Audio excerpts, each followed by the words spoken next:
මොකද මේ සිද්ධ වෙන්නේ? මේ මනම තොරණේ දෙපස තියෙන මනරම් වීණා දෙකේ තත්ත්වය දෙනවා. පුදුමයක්. මහා පුදුමයක්.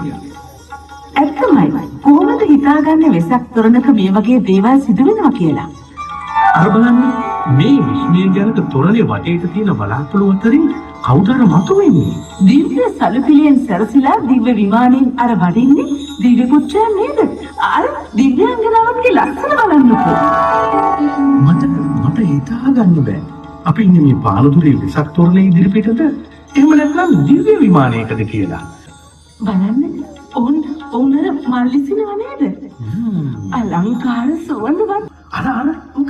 අර මොකද සිද්ධ වෙන්නේ?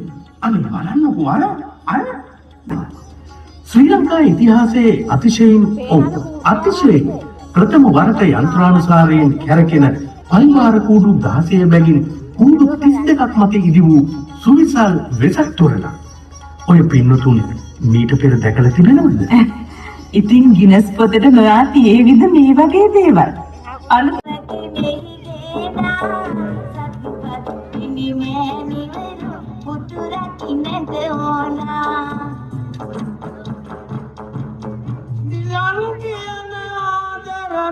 මුණුබුරු